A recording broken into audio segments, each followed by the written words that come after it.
All right, class. First off, as always, good day. I'm glad you're here. I do apologize for the lateness of this video. Just had a lot of things happening, and as some of you may or may not know, I did have COVID, and uh, I was finally cleared to come back. And with that, a stack of your guys' work I had to get done. I still haven't finished it, and that has delayed a lot of things, including these videos. So I do apologize if you were usually expecting it, on that Tuesday or Wednesday, and as you saw, I wasn't there. Again, I do apologize. I try to do as much as I can when I can, right? So let's go ahead and get started with this. We are still in the Reconstruction era, okay? Now, today's objective, we're going to analyze what the 15th Amendment means. We're going to examine the importance of education for African Americans during the Reconstruction. And lastly, we're going to create an argument on why few of the KKK members were sent to jail. Okay. Yes, we'll be talking about where they started off and some misconceptions that people have about that group. And also, we'll be talking to how as we go through the lessons, you notice things are getting good, progressing, and hopefully you've been paying attention to see that it's starting to go back down a little bit. So that's uh that's a thing with the reconstruction. We're going to talk about that today, okay? So sorry about that. Here is your warm-up picture. Now, the first question asks you, what is the lady doing? Okay, what is she doing and what's going on in the background? So look in the back, you'll see some men back there. What's happening there?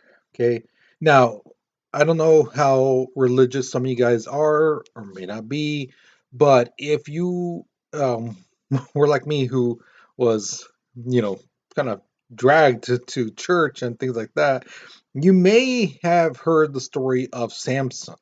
As you can see on the bottom, it says the modern Samson. So if you know who Samson is, what's the significance of his hair, and things like that, this warm-up picture will be very easy for you to dissect. Okay.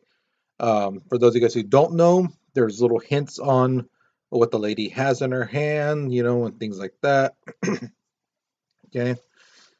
The second question asks you, based off what you see, and the depiction of what's going on in this picture.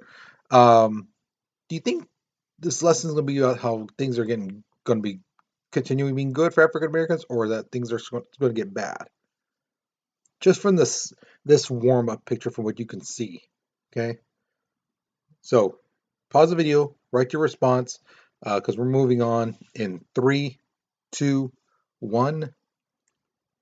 All right, so the 15th Amendment. This is an amendment that gives all males the right of suffrage regardless of skin color. Okay?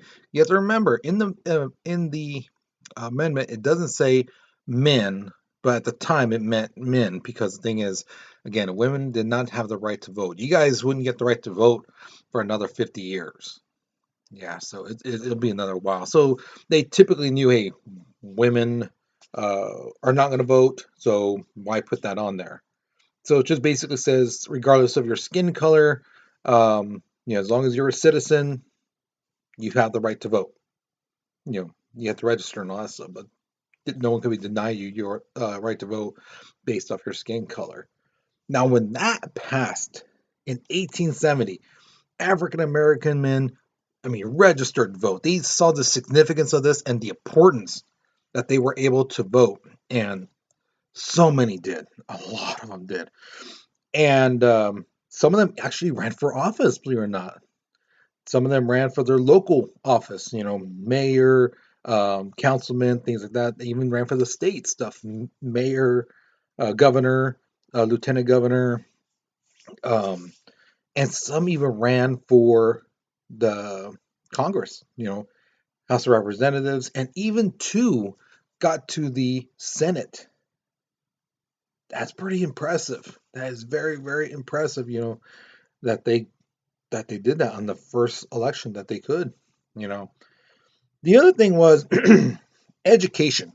Now remember, if you were around for the classes last semester, um, you should know this already, but just in case you forgot, it was illegal for anyone to teach a slave, you know, to teach them how to garden, how to plant and plow, things like that.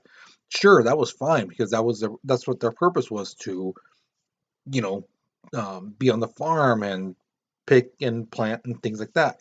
But when it came to actually teaching them to read, write, do simple math, that was a big old no-no.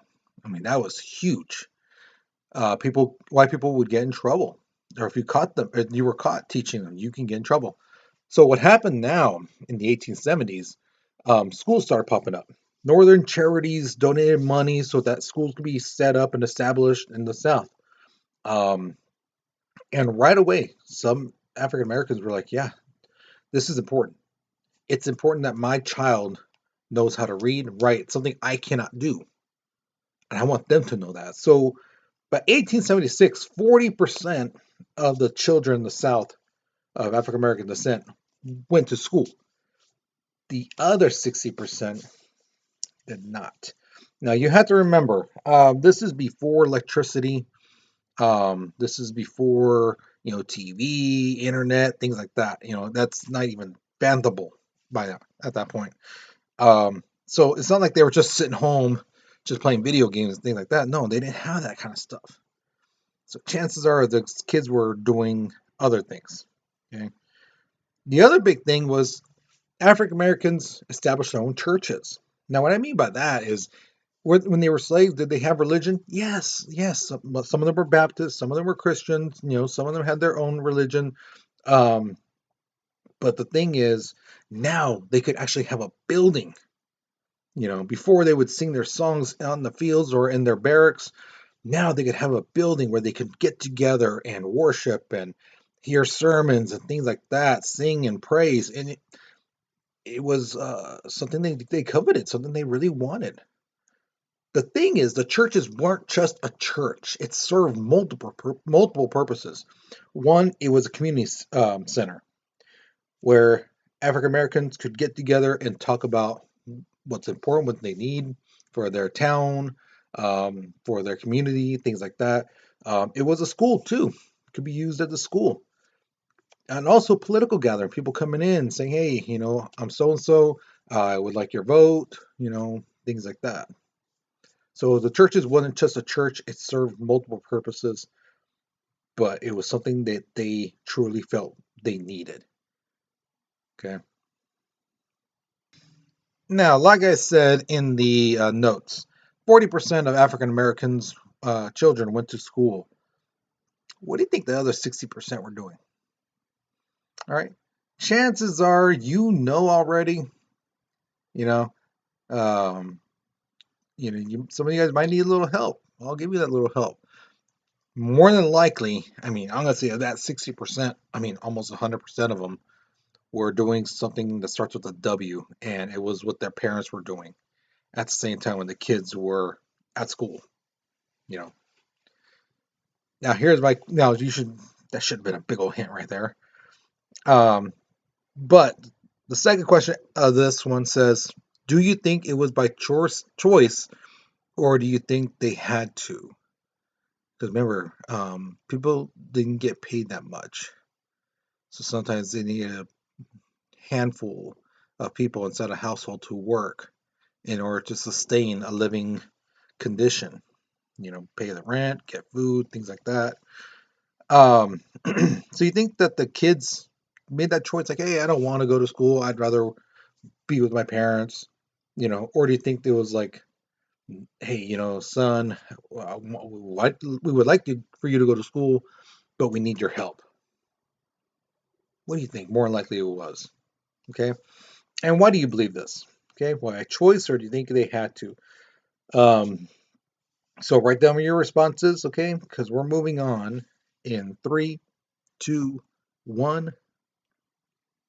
So taxes were raised in order to pay for the rebuilding of the South. Remember, for those of you guys who were with me in class during the Civil War, you heard about the scorched earth tactic. You take over one area, get all the food, water, valuables, and basically burn that town to the ground. Move on to another place, repeat. Move on to another place, repeat. So a lot of buildings and homes and community centers, downtown area, were completely destroyed. So now they needed to recreate those. Okay, and also they needed more hospitals. So state hospitals were created, and also orphanages. Because a lot of kids, hey, their dad died in the war, their mom, died of disease or was a casualty of war, collateral damage type of thing. So these kids have nowhere to go.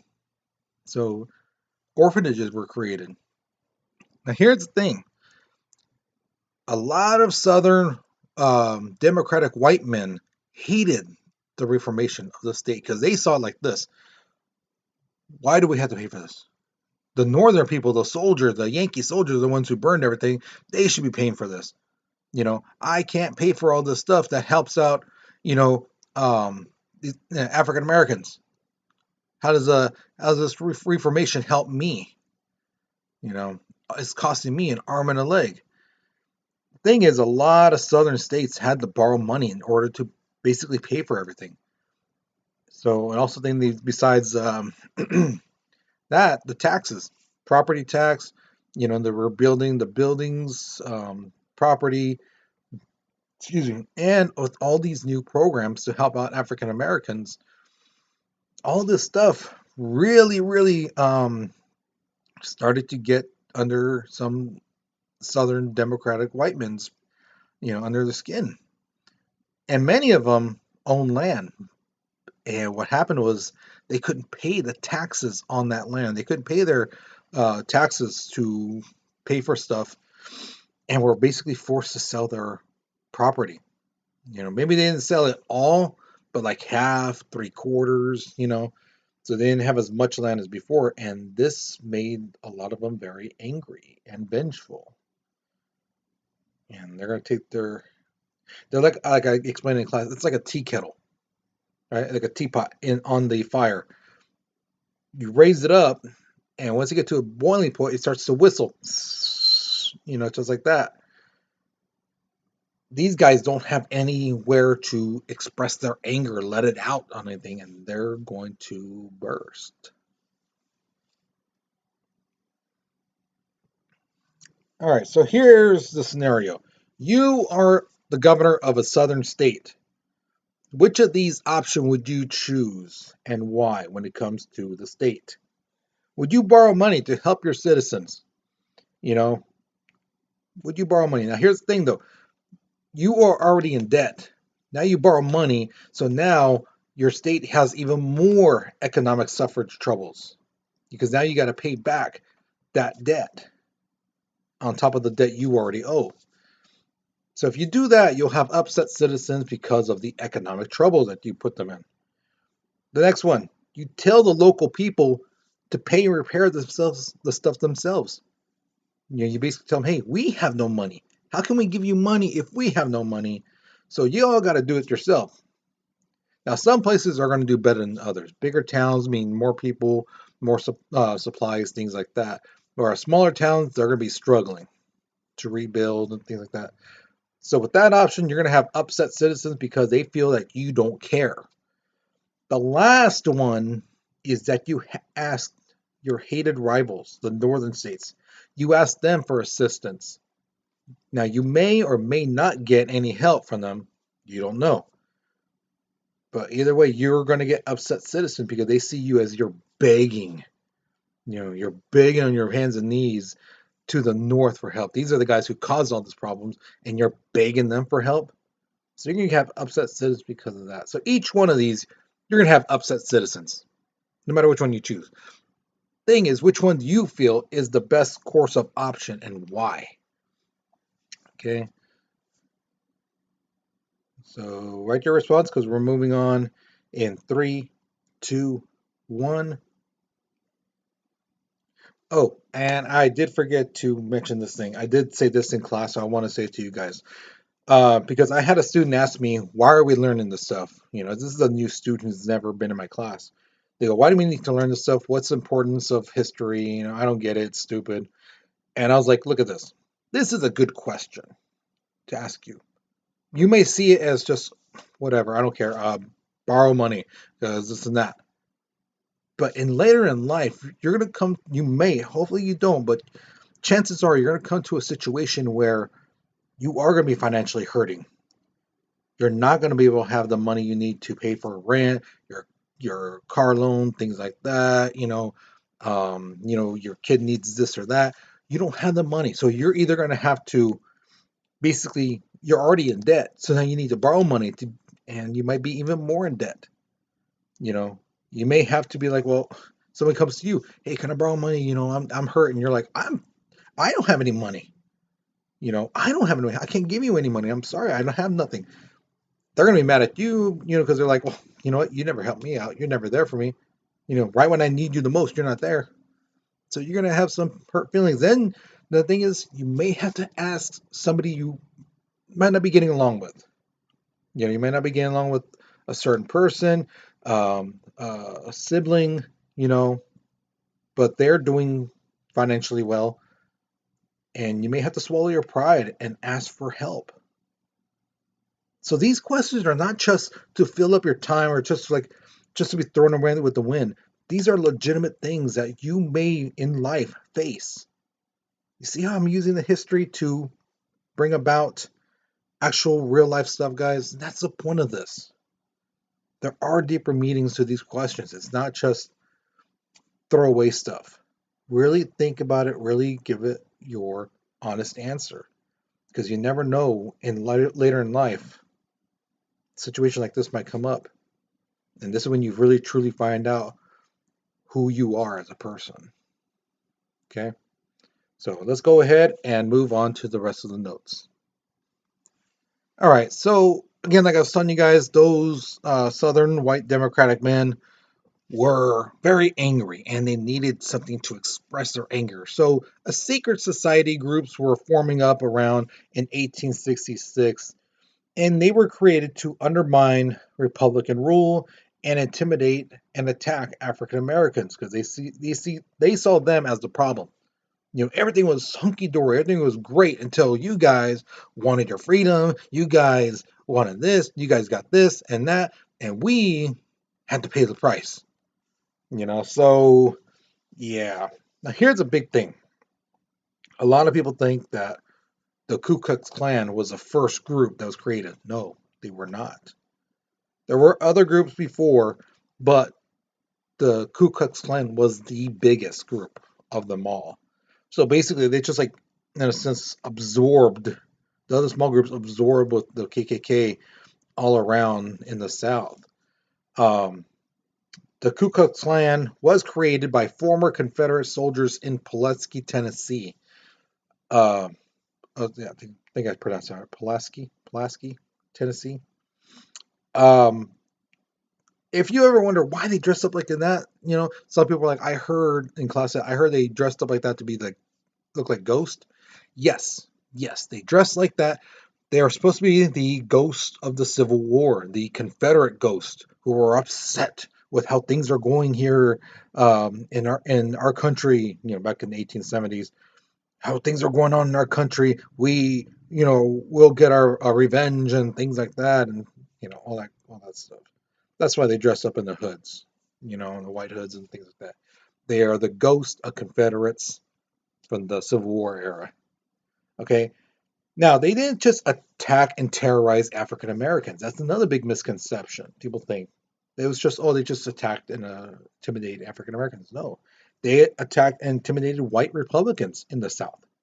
So anyone who was like, you know what, these programs are good. It's nice that they're helping African Americans. It's nice that they got the right to vote. Those people were attacked. Teachers at African American schools. It doesn't matter if you're white, black, or anywhere in between. You taught African American kids, you were attacked. And basically, anyone else who supported Republican government, you know, who supported the freeing of African Americans, basically saying that they're citizens, things like that. So they were attacked.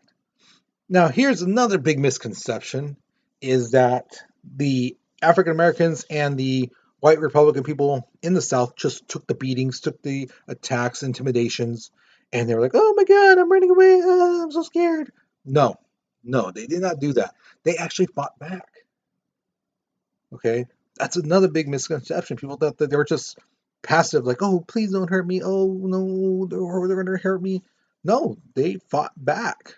Okay, it was so bad that Congress passed three enforcement laws in 1870 and 1871.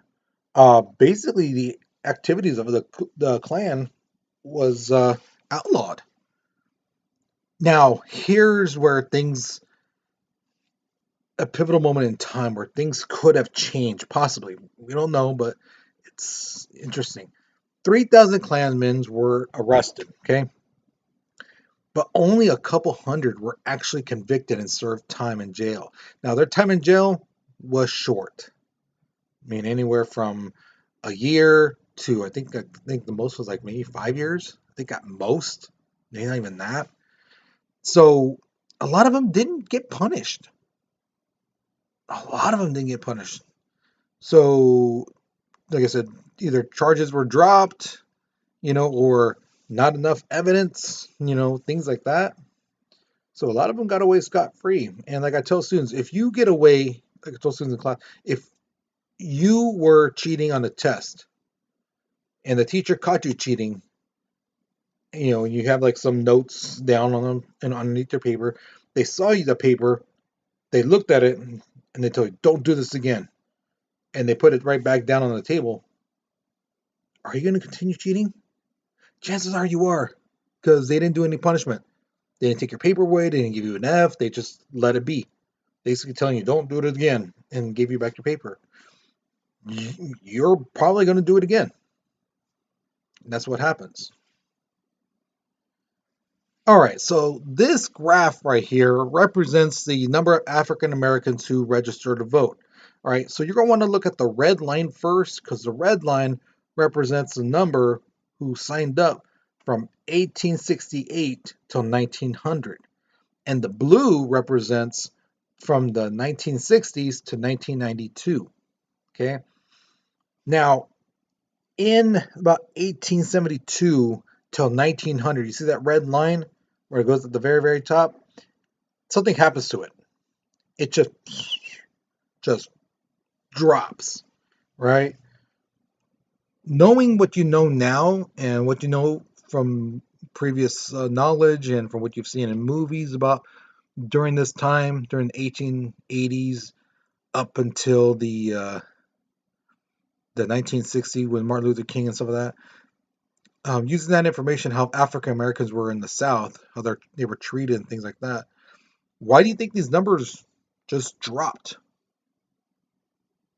Why did they just drop so quick? I mean, they were going up pretty high. You know, they were pretty high, and all of a sudden, just, I mean, hit the ground hard. So, what do you think? Okay, so write your response. Pause the video because we're moving on in 3, 2, 1. All right, so here's your exit ticket question. The first one says, oh, remember, you're only supposed to pick one, so be sure you only respond to one of these. How would you explain the 15th Amendment to a 10-year-old? Yeah, basically breaking it down and what does it mean? Okay. The second question says, why would it be important for African American children to be educated during the Reconstruction era? So why is that so important? Why is it so um, essential that African American kids learn how to read and write and things like that? Okay. The last one is one of those what if questions.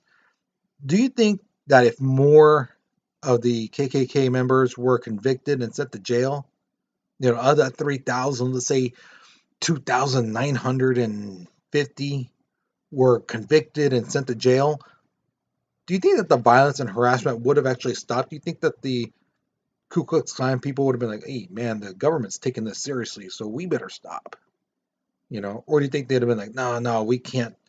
We got to keep doing this, regardless of how many of us they send to jail and things like that." What do you think? Do you think the violence would have stopped if they actually convicted almost all 3,000 of those people? Do you think? history would have changed, in which the Ku Klux Klan and all their activities would have ended? Or you think, nah, they would have kept on going, doing what they did? Okay. So think about it, write your response. Okay. Once you finish with this exit ticket, you are done with this lesson. So I hope you enjoyed this. I hope you learned something new. All right. Um, the next lesson is going to be on the end of the Reconstruction era. So be prepared for that. Okay. So with that being said, guys, you take care, you be safe, and I'll see you guys later. Okay.